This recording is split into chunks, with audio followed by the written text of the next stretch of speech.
Hi, today I'm going to show you how to swap out the switchboard assembly on a NuTone IS405 or IS408 or IS409 remote stations that were made between 1986 and around 1992 that are used with the NuTone IM4006 Intercom systems. There are two different styles of switchboard assemblies made for the entire production of IM and IMA 4006s, which spanned between 1986 and the end of 1995. The differences are the type of wire that is connected to the back of the switchboard. So this is an early IS405, and this is what we call a ribbon cable design because it uses the original NuTone flat IW6R ribbon cable. This was less than a successful idea that NuTone had, and by 1992 they abandoned it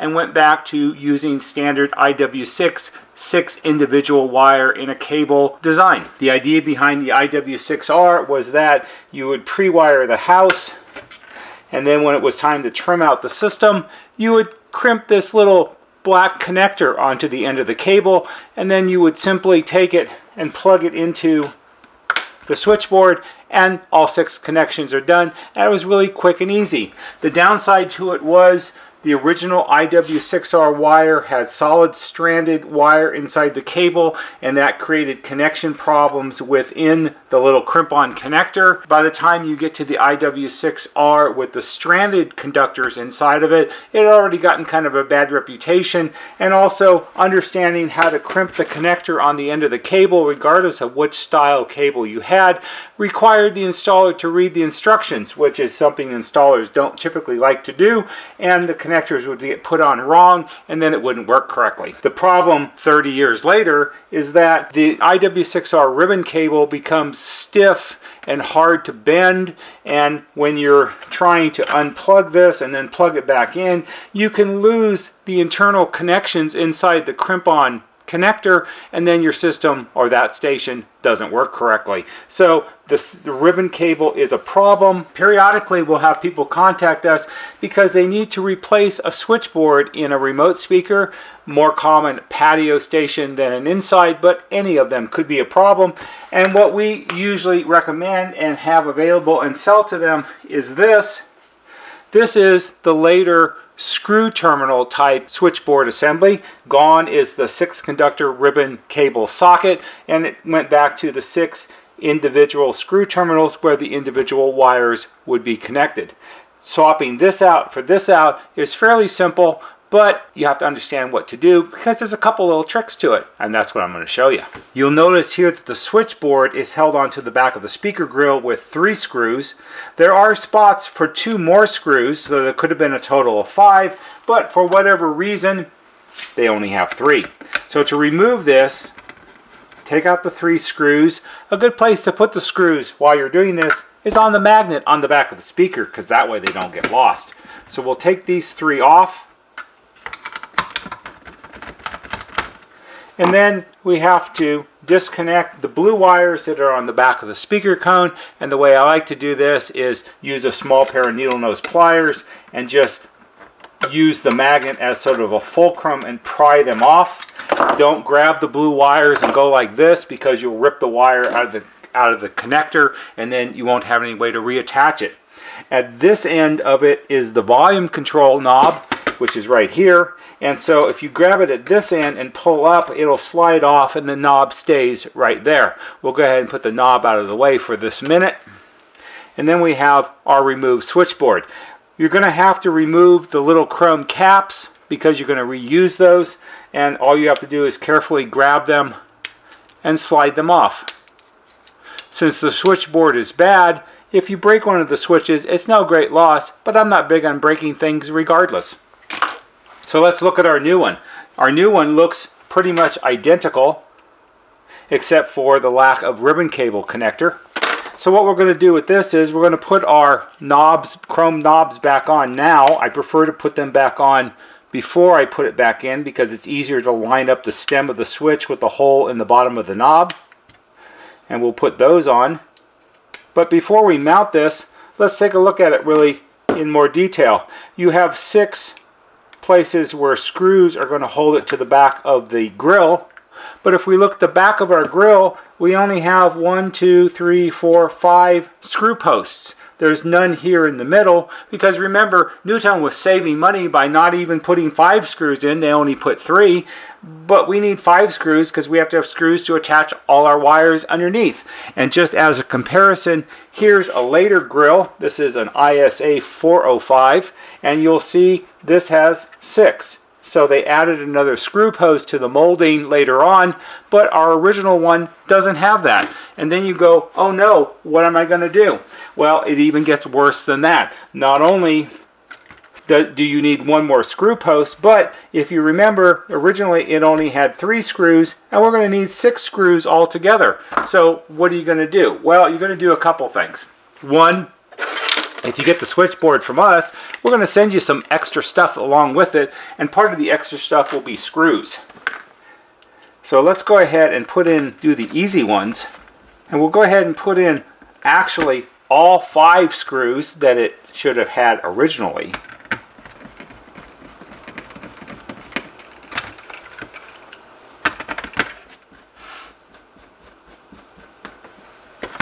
Because we're not penny pinching around here.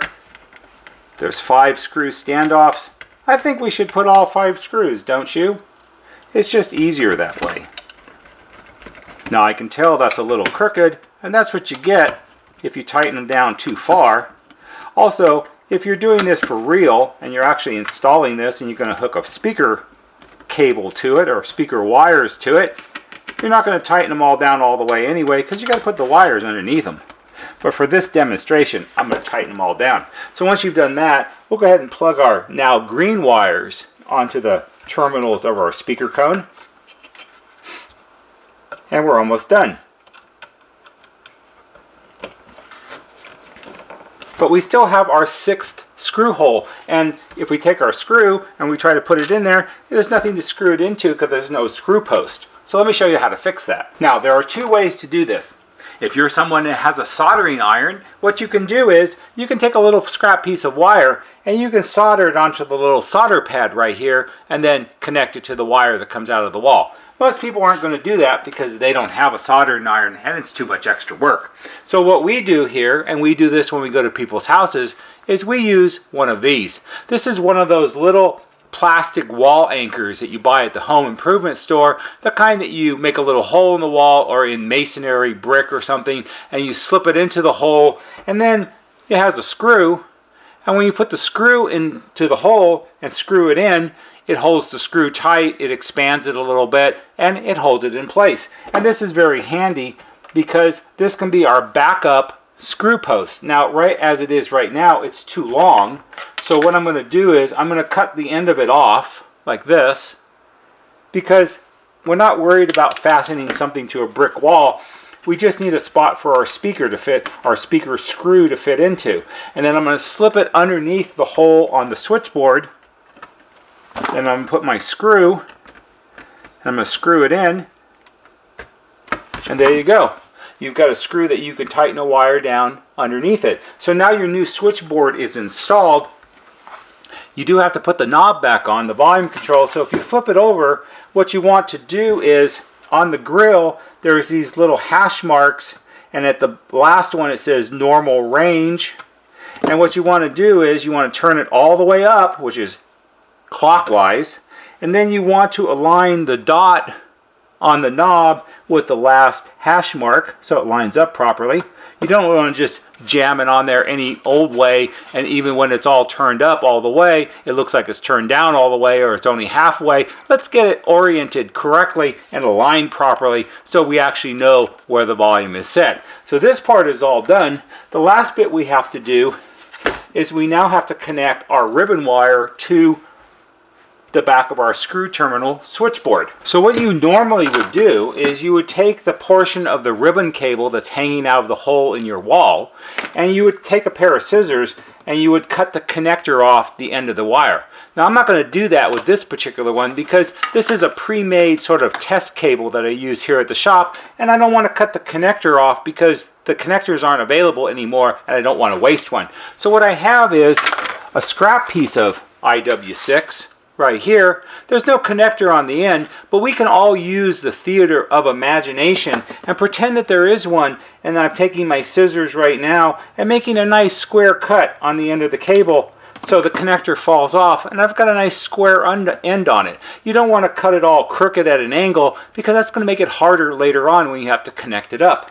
So once you've done this, now you have no connector and you need some individual wires that you can hook up underneath the screws on your new switchboard. So what we're going to do is we're going to take this and we're going to cut the ribbon cable into strands. So there are 6 wires inside the cable, and what we're going to do is we're going to take our scissors, and scissors are the best way to do this.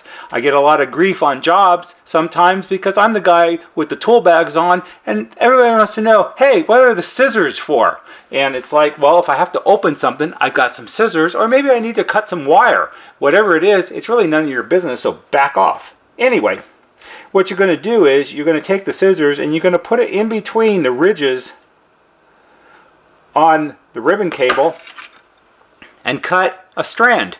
The ridges are the lumpy parts, and what you want to do is you want to cut in between them in the flat spots.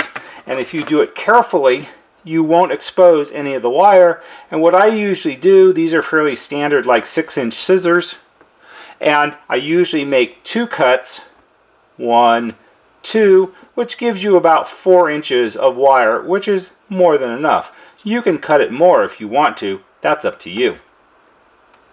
So once you've done that, then you've got your 6 individual wires. Now, through the magic of having already done one, at the other end, not only are they cut, but they're all stripped off, so I have bare ends under the wires. See, bare ends. All right, so when you strip off the insulation, what you want is about 5/8 of an inch of bare wire exposed. You don't need more than that. Certainly don't strip it back 2 inches and then you have all this extra exposed wire showing. You want just enough to fit under the screw head. Now this particular IW6 is IW6R stranded wire, so inside each strand are many little conductors, and what you need to do is you need to twist them together into a nice tight bunch so they don't fray all over the place and make a big mess. Looking at the back of our screw terminal switchboard, you'll notice that next to each screw there's a color. So this one is red, this is black, this is orange, and then down at the bottom we have red, white, black, white, and orange, white. And that's the color of the NuTone IW6 wire that you would connect under each of those individual screws. Now you might be thinking, well, that's really great, but my NuTone IW6R ribbon cable, it's all gray. And the part that's not gray, it's got blue on it. And there's no blue on there, so I don't know what to do. Well, there's a special order of how this goes, because you have to hook it up in the right order, because that's the way the system is designed. And I'm going to tell you what the order is, and then at the very end of this video, right before the credits roll, I'll write up for you what the order is. And the way you determine that is you start with the blue edge. The blue edge is there because that's your index. That means blue means start here. So that's where we start from. So the order is blue, it's red, white, red, orange, white, black, and orange.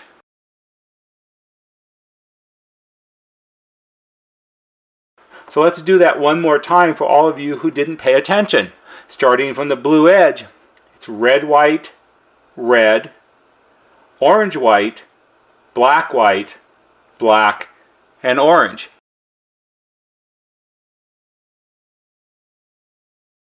This is a color code order that every real NuTone guy knows by heart. We could recite it in our sleep because we have to know this because it comes in very handy. So what you do is you take the blue one, which is what color? It's red, white.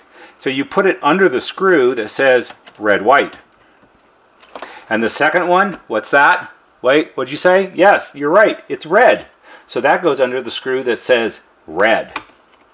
See, it's not that complicated. I'm pretty sure that you can do this. Plus, you can always go back and replay the video and have me tell you again. So the third one So remember, it's red, white, red, then it's orange, white. Orange, white's way over here. So we're going all the way across the board. And then the fourth one is what? Yes, black, white.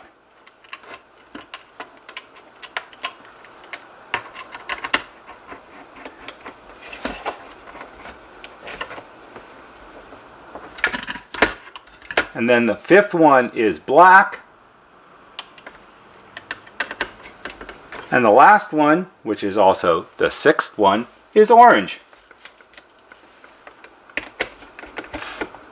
And that's how you do it. So the wires are all jumping all over the board, but that doesn't really make any difference because this is the order that it has to be hooked up in. For the third and final time, red, white, red, orange, white, black, black, and orange. And that's all you have to do. If you hook it up this way, your system will work fine. If you hook it up some other way, it's not going to work right. And then you're going to call me and say, you sold me a bad switchboard. And I said, no, I didn't. Did you hook it up in the right way? And then you'll go, what? And then you'll have to do it again. So let's try to do it right the first time. And that's how you replace a ribbon cable switchboard assembly with a screw terminal switchboard assembly in your NuTone IM and IM4006 remote stations. I hope you found this interesting and perhaps helpful. If you did, please give it a thumbs up on YouTube because that always helps. There'll be a banner right here that shows you how to subscribe. Go to our YouTube homepage, click on the bell, and when you click on the bell, click on it to receive all notifications. And every time we post a new video, you'll get a notification and you can watch it. That's all for today. See you on the next video.